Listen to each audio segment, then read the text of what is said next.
Next हम आ जाते हैं सम इम्पॉर्टेंट पॉइंट्स। यहाँ पर कुछ इंपॉर्टेंट पॉइंट्स डिस्कस किए गए हैं। दैट इज़, फर्स्ट पॉइंट है कि it is thorough, systematic, intelligent and critical examination of the accounting data. मतलब क्या है कि ये थोरो है, मतलब थोरो मतलब डीप, आपको डीपली हर चीज़, हर फैक्ट्स को डिस्कस करना पड़ेगा, उसके गो थ्रू होना पड़ेगा। एंड इट्स अ सिस्टमैटिक, आपको स्टेप वाइज चलना पड़ेगा। जो भी स्टेप्स ऑडिटिंग के प्रोविजंस के अंडर डिफाइन है, आपको उसके सिस्टम के अकॉर्डिंग चलना पड़ेगा। एंड इंटेलिजेंट, ऑब्वियसली इसमें इंटेलिजेंस की बहुत ज़रूरत है। मतलब being an auditor you must be a CA, आपको चार्टर्ड अकाउंटेंट होना बहुत ज़रूरी है। And it's a critical examination of the accounting data. Same, आपको क्रिटिकली हर चीज़ को बहुत ज़्यादा एनालाइज करना है अच्छे से कि कुछ वहाँ पर सस्पिशियस फैक्ट्स तो नहीं है, ठीक है, कुछ छुपा हुआ तो नहीं है। So it's a critical, thorough, systematic, intelligent and critical examination of accounting data. Next point, the accounts are prepared by the accountant. I'll just put it here. So the accounts are prepared by the accountant and audit is done by an independent person with the requisite qualification. यहाँ पर ये जो line है वो बहुत important है, सो गौर कीजिएगा इस पर। द अकाउंट्स जो हैं वो कौन प्रिपेयर करता है? अकाउंटेंट प्रिपेयर करता है। जब भी एक ऑडिटर, आप मान लो आप ऑडिटर हो, आपको अपॉइंट कर लिया गया है, लेकिन जो आपके सामने बुक्स रखी जाएंगी वो तो ऑलरेडी बनी हुई हैं, और वो कौन बनाता है? अकाउंटेंट प्रिपेयर करता है। तो क्या है कि जो अकाउंट्स है वो प्रिपेयर तो अकाउंटेंट करता है, ठीक है।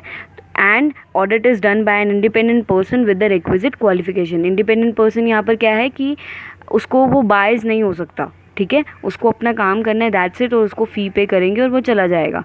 तो इंडिपेंडेंट पर्सन हुआ, डिपेंडेंट तो नहीं है किसी पे कि उसको अपना ओपिनियन, ऐसे तो बाइस्ड हो जाएगा ओपिनियन। ऑब्वियसली अकाउंटेंट अपने ही अकाउंट्स को थोड़ी वेरीफाई करेगा।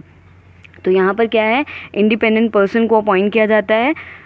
सो ऑडिटर, यहाँ पर आपको एक वर्ड ध्यान रखना है कि ऑडिटर हमेशा इंडिपेंडेंट पर्सन होता है, ठीक है, with the requisite qualification. Requisite here means required. Required मतलब यहाँ पर क्या होना चाहिए? ही मस्ट बी, मैंने आपको बताया है कि वो क्या होना चाहिए? सीए होना चाहिए। नेक्स्ट पॉइंट क्या है? The examination of the accounts may be through out the year और पीरियोडिकली। जो एग्जामिनेशन ऑफ अकाउंट्स है, मतलब जो एग्जामिन वो अकाउंट्स करता है, वो पीरियोडिकली भी हो सकता है और या थ्रू आउट द ईयर भी हो सकता है। साल, periodically mean 7 month, it may be 8 months, और थ्रू आउट द ईयर पूरे साल भी चल सकता है। नेक्स्ट पॉइंट क्या है? It is done with the help of the relevant records, vouchers, documents, information and explanation from the authorities. Guys, यहाँ पर आपको ध्यान देने वाली चीज़ ये है कि it is done with the help of the relevant. Obviously relevant records तो कुछ होंगे ना, ऑडिटिंग जो करते हैं उनको रेलिवेंट रिकॉर्ड्स की बहुत ज़रूरत होती है, ठीक है।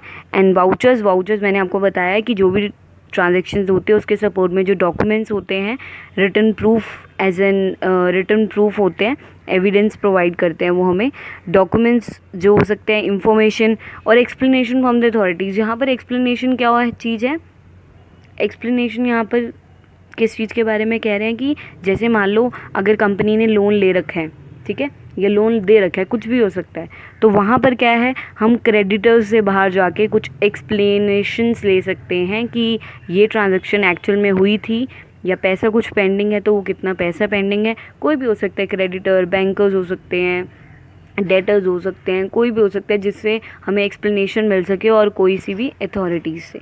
तो यहाँ पर कुछ इंपॉर्टेंट फैक्ट्स थे। पहले कि ये थोरो, सिस्टमैटिक, इंटेलिजेंट, ये critical examination. Then accounts accountant prepare करता है, लेकिन जो ऑडिटर होता है वो एक क्या है? Independent person. वो क्या है? इंडिपेंडेंट पर्सन है।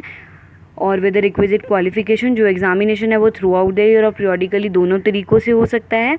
और it is done with the help of the relevant records. Relevant records के साथ होगा, वाउचर्स, डॉक्यूमेंट्स, और मैंने आपको बताया जो एक्सप्लेनेशंस है वो हम अथॉरिटीज़ से ले सकते हैं। आई होप यहाँ तक आपको कोई प्रॉब्लम नहीं होगी। नेक्स्ट टॉपिक है कि auditing involves the following steps. देखो, बीइंग एन ऑडिटर आपको अपॉइंट किया जाता है